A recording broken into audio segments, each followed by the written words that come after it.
We are all worthy, strong, and committed, and we are ready to go beyond our own limitations.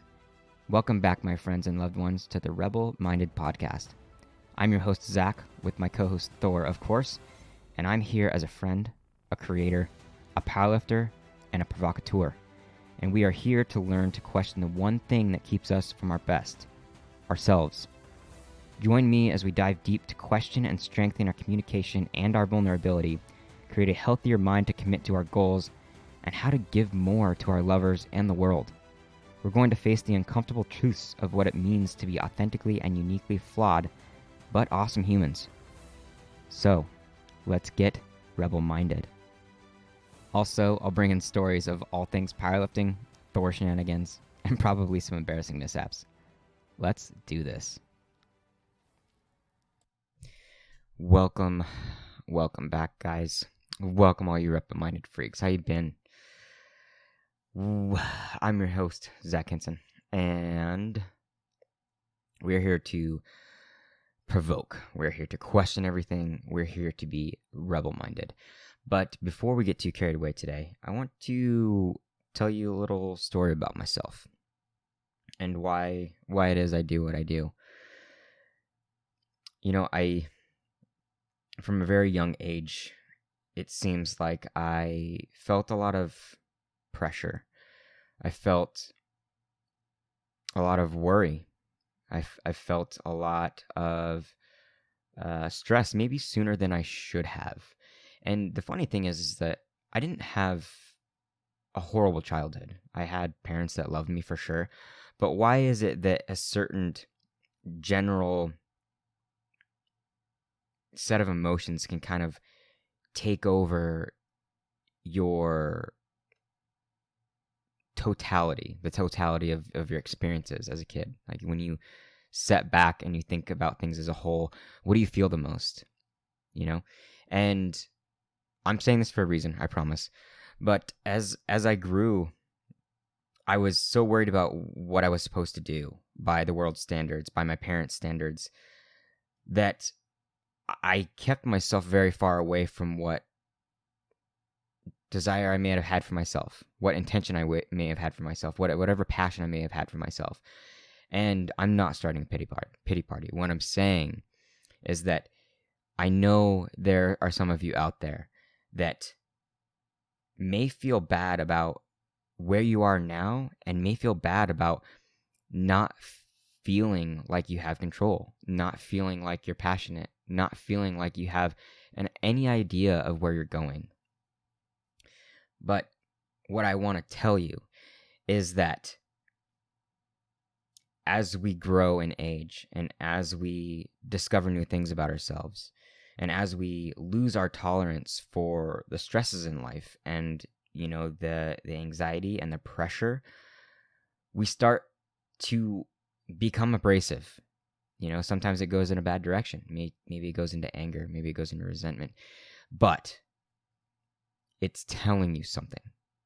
As I went through my 20s, I chased after something that really didn't have any purpose for me.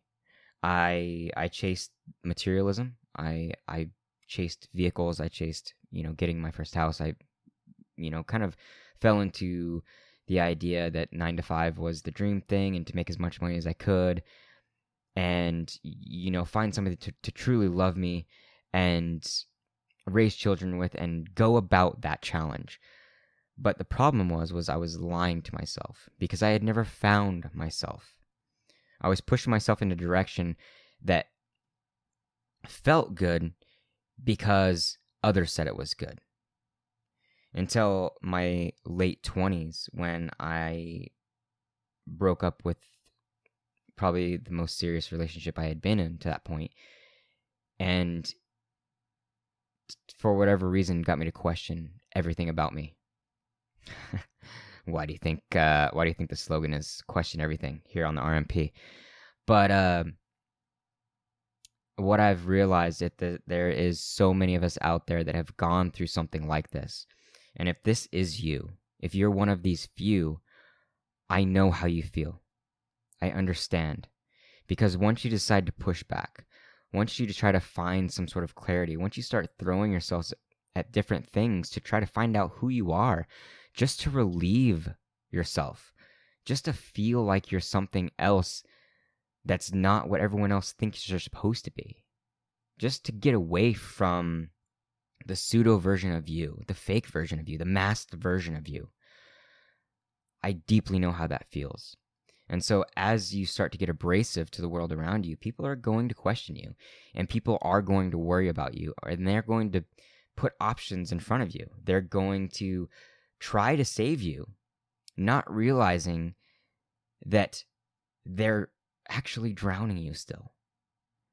They're keeping you from being your best because they don't know what the best is for you. Only you do.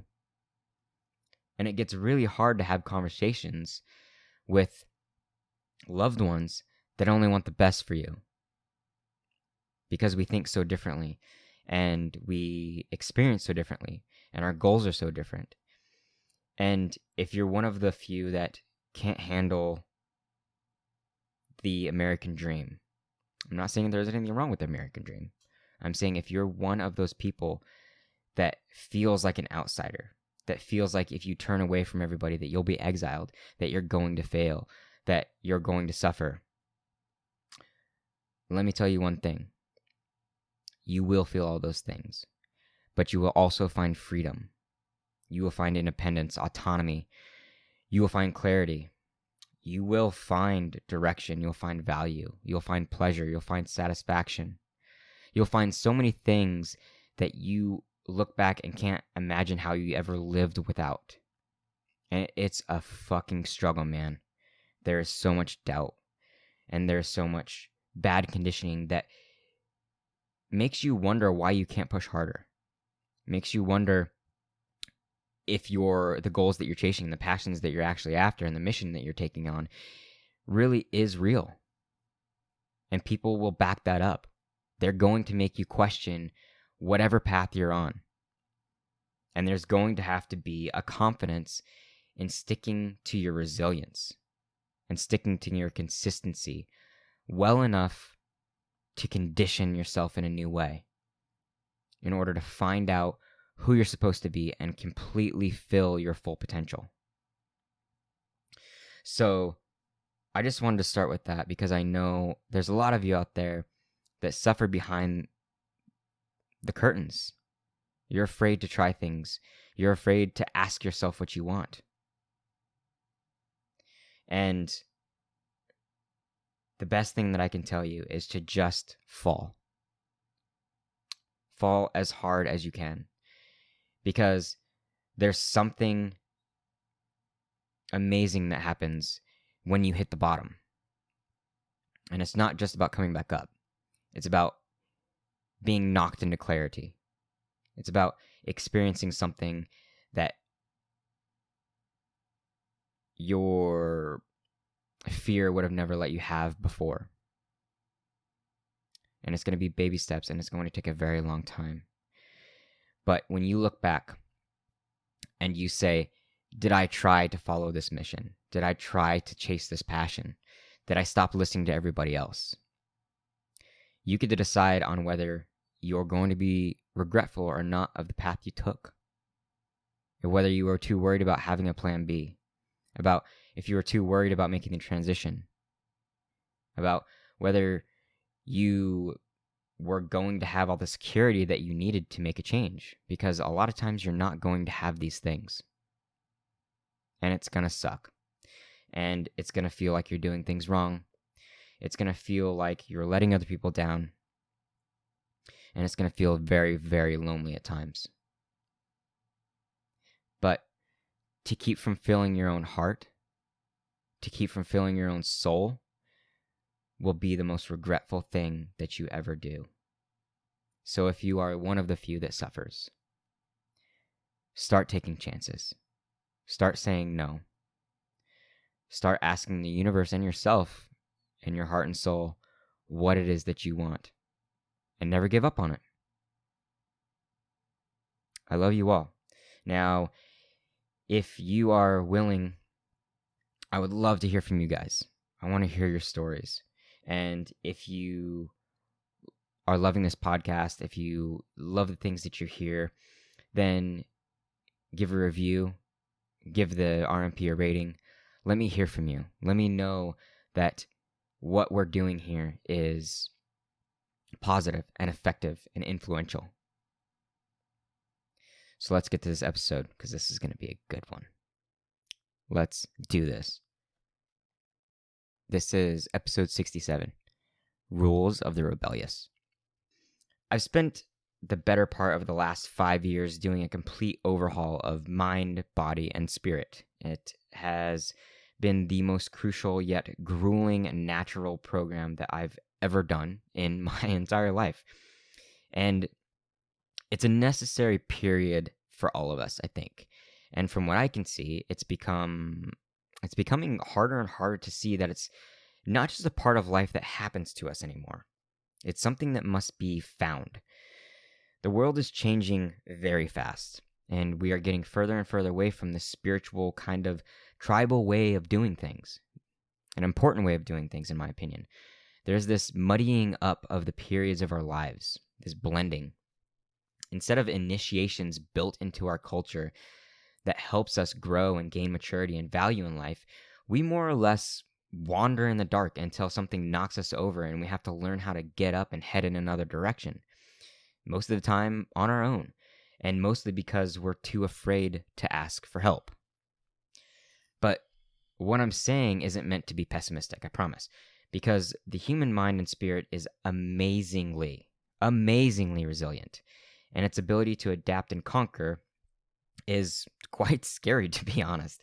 Even if the old ways of doing things were a little bit more straightforward, even if the world is tougher to decipher and more distracting than 100 years ago and farther, we're still succeeding. We're still growing. We're still giving value, and we're still becoming independent, high-functioning leaders of the modern day. We just have to get out of our own way and learn that growth has far more to do with what's going on inside of us more than the mess that's going on the outside of us. And that's what I wanted to bring to you today. For spending so much time on myself, it's been a psychological mindfuck. Learning to trust myself, to believe in myself, to act for myself, it's all thrown me in so many different directions, being spread thin. Progress is never a straight line. We all know that. The world of self-improvement and social media has brought a lot to the table, and what we should pay attention to, but to live it is something else entirely. There's far less tiptoeing around words like therapy, self-improvement, vulnerability, emotions. We become far more aware of the things that fuck us up mentally, really. And in the amazingly distracting world that we live in, coupled with the years of childhood bullshit that no one wants to process, no wonder we have such a hard time getting to our goals. But at least now, the awareness of these things is giving far more people the understanding that growth has a lot more to do with how we think than we realized, and tapping into it. It's just a few Google clicks away. We just have to be strong enough to say that it's not tomfoolery, and have the courage and the humility to try a few things. I just said tomfoolery. Do not repeat that.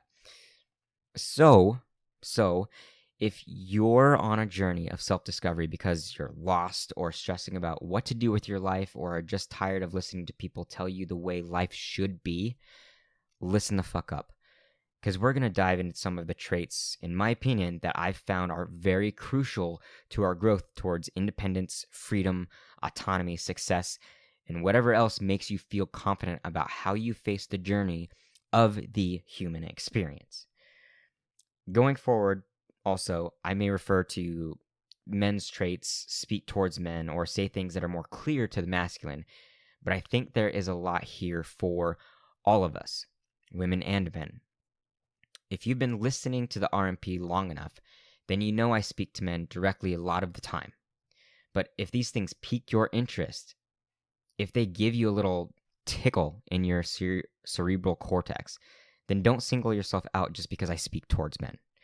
It's about what you feel and what your goals are. So keep listening, ladies, if you're interested, and see how this hits you. Keep your headphones in And let's get fucking clear on being the rebel our souls are always whispering for us to be. First off, we need to describe what being rebel-minded actually is. And I will have my definition and you will have yours. How you define something is how you will present it and therefore yourself out in the world. That's why I will build a foundation and you can detail it however you see fit, whatever feels right to you. So, to be a rebel per se, we have to be independent. We need to realize that we are whole as ourselves and that our community is just a presence that gives us the validation with what's the reflection of us. Autonomy, then community. Start with yourself. Understand yourself. Work on clarity of who you are and what's important to you. And then things will come a little bit smoother. So, number 1, as a rebel, our foundation is very, very key. We must be healthy in mind, body, and spirit. The total success of what we become starts with the totality of how we take care of the organic machine that we are. We must feed it well with the best food, the best knowledge, the best rest, and the best physical and spiritual training that we can. There are so many practices for all of these things. So find the ones that bring out the best in you. Define these things that make sense to you. Now, number 2, as a rebel, we learn to question the world. We must not be defensive, but skeptical. This may not be number 1, but it's the base of why we do what the fuck it is that we do. Your rebel-minded, your growth, your success, your satisfaction with life is not accomplished by adherence or constant accommodation of others' needs over your own. And it's not done by creating a war within yourself in order to keep peace within others. That is not your fucking job. Stop being taken advantage of. Stop being a people pleaser. You and I both know that you've been letting it happen. Fucking stop.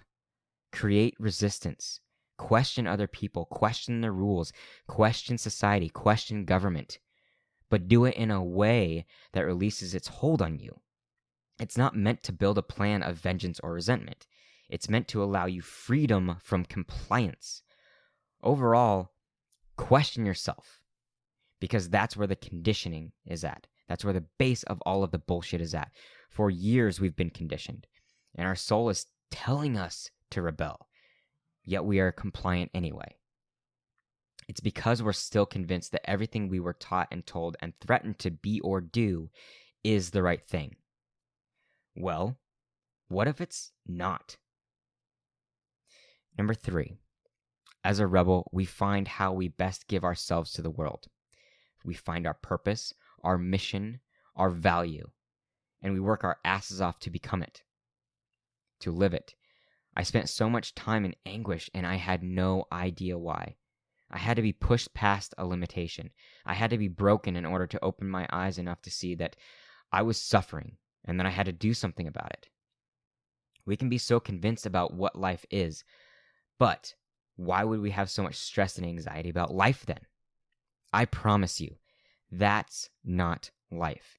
I don't care who told you that life is just stressful. It may be tough, it may be exhausting, but if you're constantly stressed, it means you don't have any feeling of control. And even though they may say that you can't control the world around you, you can control your response to it. You can control what you do with your life. Don't let anyone tell you lies. Don't let anyone set their limitations on you. When you start to question, you should start to ask yourself what it's about. Be relentless in finding that answer so you can find solutions and quit wandering. And to relieve your stress, to find satisfaction, you must decide what you want your life to be about. What is your mission? What makes you get up out of bed? What makes you feel like you're powerful, like you're doing something for somebody? What makes you go back to bed satisfied with making movement towards something greater than yourself?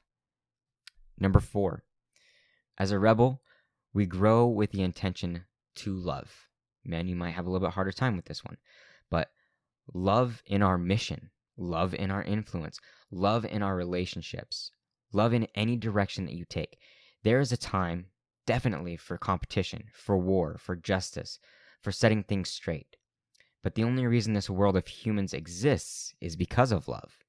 Love of ourselves and keeping ourselves alive, because of compassion, understanding, embrace, empathy. Love of others and keeping them in our lives and having experience with them. The willingness to have others around us, to be a society, to be a group. Love of progress and doing things good for the world. Seeing it thrive, seeing innovation make our lives better. Love makes this adapted world go round. And in my opinion, is the only thing that has kept us from destroying ourselves. And by the way, ladies, thank you. Thank you for teaching us men how to love, or how to remember to love. Without you, we would lose ourselves. Love isn't sappy, it's clarity. Love may be an emotion, but it's also an idea. It opens us, it connects us, and gives us purpose. Don't be afraid to step forward with love, gentlemen. Number 5, as a rebel, we accept. And I'll tell you what I mean. We accept that the world is full of imbalance, and that we must give our power to create balance, and not complain or be actionless, to not let it get too far out of swing. We do not remain powerless. We cannot remain powerless. We can be destroyed by the idea that evil will never be distinguished. Don't let it happen. We can lose ourselves in the endless battle against that evil, unless we decide to do something about it. Understand this. We can never be without evil, but evil can never be without good. It's the law of balance. The more that we accept that there is wrongdoing, the more we can set ourselves free enough from helplessness and start to make a difference. We can build strength knowing that we can protect the innocent and to lead others with our wisdom and our skills. We become stronger by knowing imbalance and doing our part to bring the world back into it.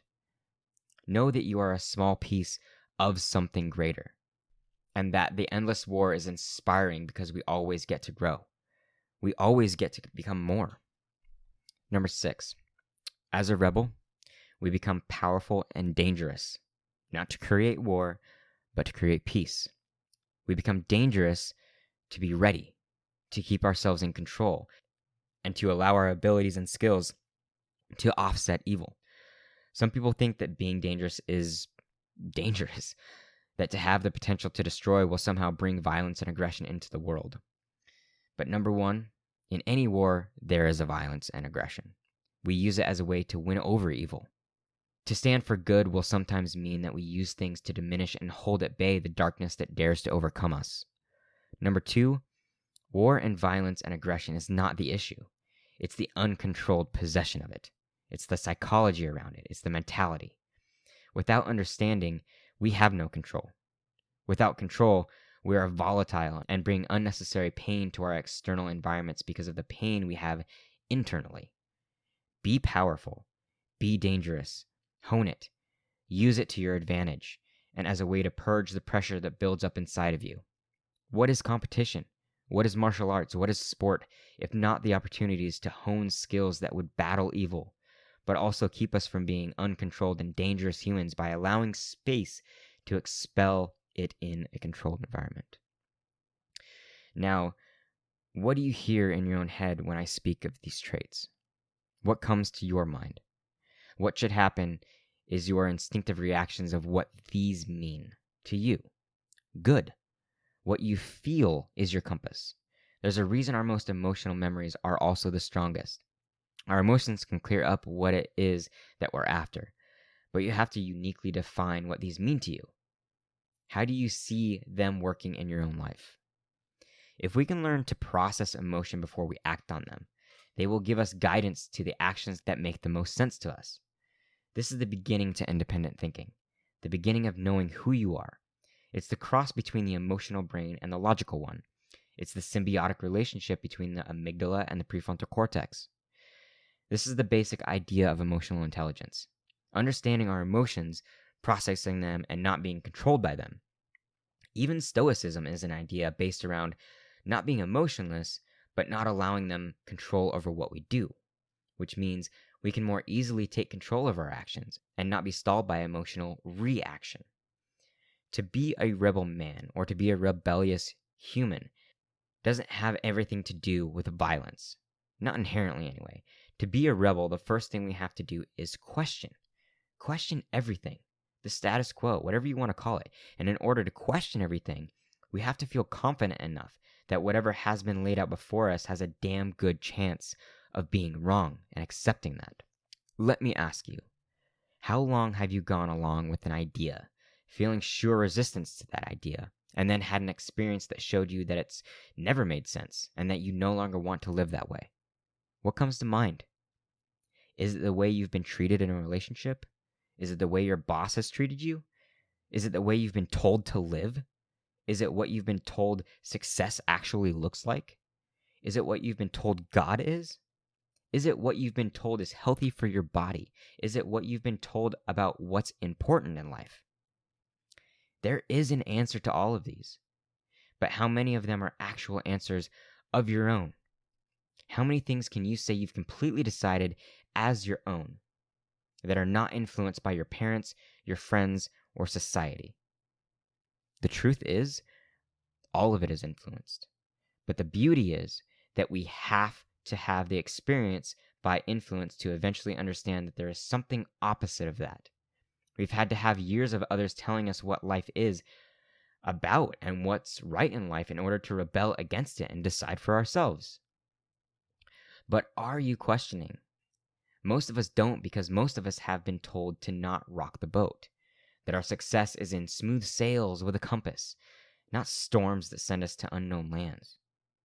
In my opinion, we've been lied to, and probably by the majority, but in my opinion, the human experience is to rebel. To rebel in a way that shows us who we are apart from others. To rebel is to show up authentically and uniquely. It means disrupting the system, because there is no system that works for everyone. Do you believe in God? Do you believe in universal power? Do you believe in balance? No matter what you believe in, we are created with great potential to be good or evil, to be light or dark, and everything in between.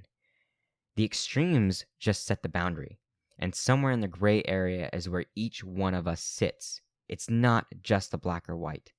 And the only way to find our true place is to rebel, is to find answers to the questions of life, and stop adhering to others' ideas of it, to stop being convinced by the external stimulations.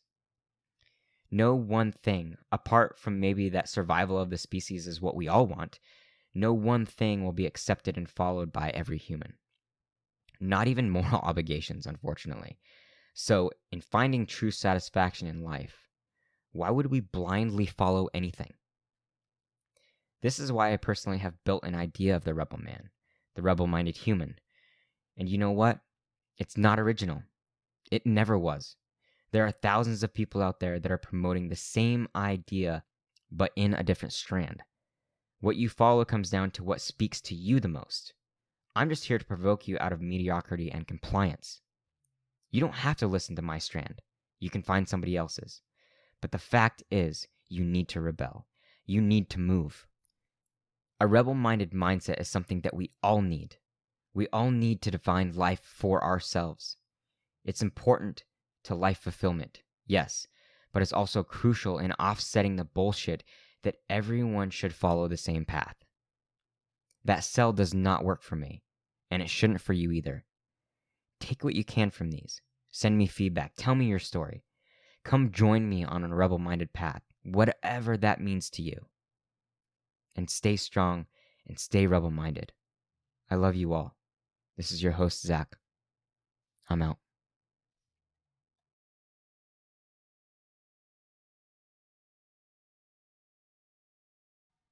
Here we are again, at the end. I'm starting to tear up a little bit. And I just want you to know that I'm going to miss you. And I appreciate you. And I love you. And I hope that whatever you're after, you keep fighting for it. Your experience is uniquely your own. And so that means so are the challenges that you face. Stay strong and don't let anyone diminish who you are or what you dream of being. As your friend and fellow flawed human, Stay rebel minded, my friends. Until next time.